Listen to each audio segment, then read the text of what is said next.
Well, a lot of people think that change is either bad or it's good. I like to think that it's neither. Change is really just how you make it out to be. It's kind of like that popular example that people say the glass is half empty or it's half full. It really depends on how you look at it and the situation that you're coming from. Before we start, let me drink this coffee. Ooh, that's good. Fun fact, my fiance is actually editing right now. Look at her locking in. Look.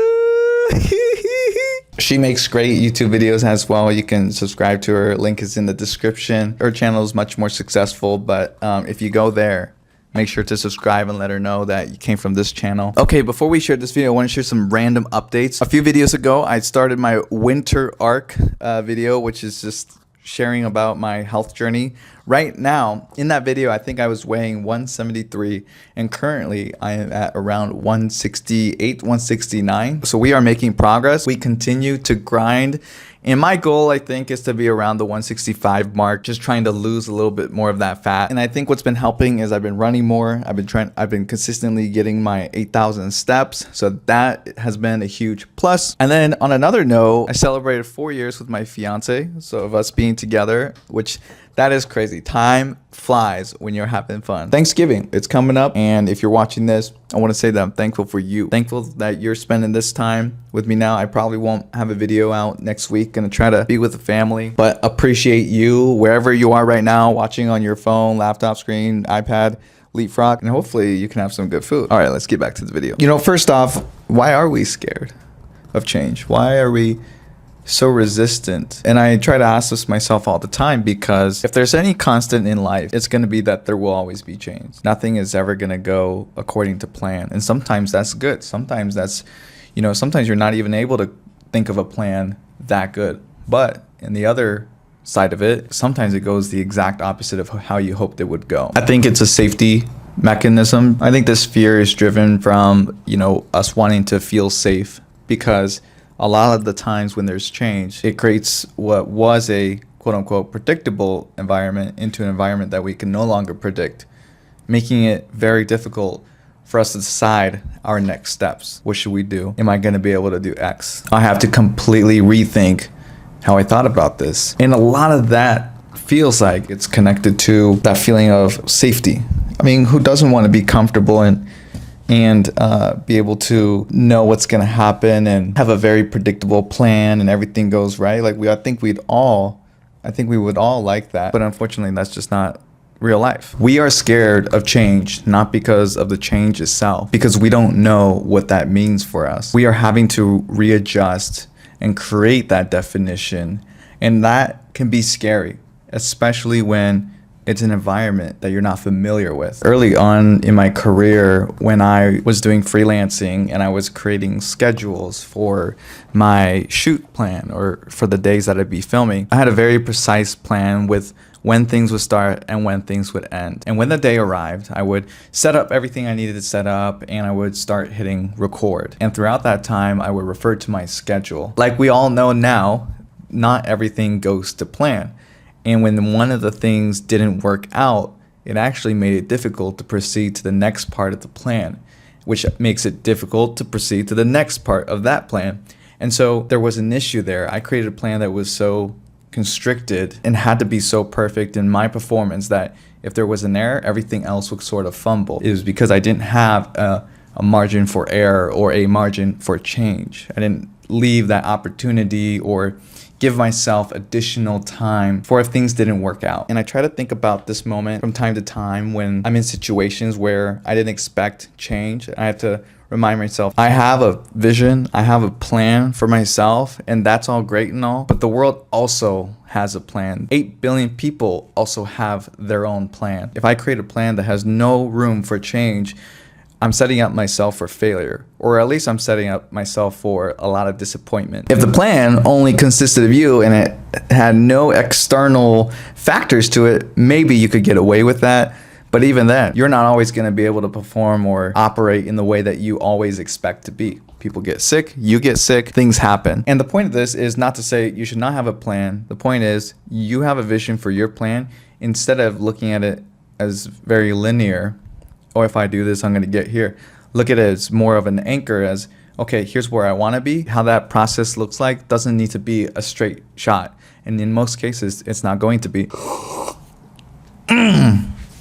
That's some good coffee. When I experience change, I typically look within myself. I start to critique myself. I become hyper aware. I start to ask, am I good enough? What could I be doing better? Why did I get myself into this situation? And I start to put a magnifying glass on all of the areas that in my life that I could improve on. And then it becomes sort of an echo chamber of just negativity overall, which can make it hard to move forward and have that positive outlook. And I'm trying to do better because it's not helpful for your mind. It's not helpful for your body. It's not helpful for anybody. I think the thing is, though, it's okay to experience the feeling. Let yourself feel it. Don't try to ignore it, because I think that'll just prolong the negative experience, which is something I feel like I do sometimes. Sometimes I try to be fake positive, where I'm like, oh, I don't care. It's okay. I'm going to be fine. But secretly, I'm still feeling a form of that uncertainty. And I'm just trying to overcompensate by being that like fake positive. And it fails every time. And I feel even more negative than I maybe would have if I just said, yeah, this is a tough time. I'm going to let myself experience it, feel it. And then I'm going to think about next steps. What can I do? What can I control? Even with this YouTube video, I can prep as much as I want, but once I hit publish, it's beyond me. It's no longer me. And the results that will come with it, I can't control that. You can control the actions, but you can't control the results. That would be cool. Otherwise, our YouTube channel, if we take a look, would not be at 2,807. It would be at 100K, because I have a mission to hit 100K on YouTube. We're gonna have the silver YouTube play button right here. I just know it, but I can't. So if you can help me, that would be awesome. I think next time if you experience something that's a little bit unexpected, I want you to see if you can just feel the feeling. That would be step one. Step two, create a chart of things that you can control and things that you cannot. And then three, focus on the things that you can control. And remember that everything from that point on forward is beyond your control. Your experience, everything that's led up to that moment, really defines how you perceive a certain thing. And with change, though, it's especially hard to view something as positive if your natural feeling is that it's maybe negative. I'm not saying this to discredit your feeling, because the feeling is very real. Whatever that natural feeling that has transpired the moment you experience this change is very real. What I tried to do, not perfect at, is to zoom out a little bit, think long term. Remember that not everything is as permanent as they may feel. Like I said, as we know, the one consistent is that there is no consistent. If you stay focused on your long-term goal, I think that you might have a better time and better ability to step into the shoes of how someone might view change as a positive thing. It's not going to be easy. It's very difficult. Maybe a thing you can ask yourself is, how would a positive person view this? And I'm somebody who needs to take that advice too. How would a positive person look at this? Because you already know how a negative person would, or at least you know how you would look at it. Try to think of the very opposite. I forget where I got that concept from, but it's like, if you don't know how to start on something, think about, well, what would be the worst way to start? For example, if you were to say, how should I start working out? But you don't know where to start. Well, maybe you should think about, well, what would be the worst way to start? Well, the worst way to start would be to eat unhealthy, never get into the gym, never research. And so you can kind of reverse engineer and be like, okay, well, it sounds like I need to get better at being healthy, do more research, and actually get into the gym. So you can take that concept and apply it to a scenario where change is very present in your life. How would a positive person look at this? How would a version of me that is able to persevere look at this? And that version already exists within you. You just have to find it. And then once you're able to view things like that, I think it's going to make life a little bit less so constricting in terms of how you view change. All right, I think that's the video. I appreciate you for watching me yap about this. Change is difficult. It's not easy. If there's something big in your life that's happening right now, I'd love to hear about it in the comments and what opportunity you're doing to adapt to this change. So thanks again so much for watching, and make sure to subscribe because we want that plaque. Thanks for watching. Peace.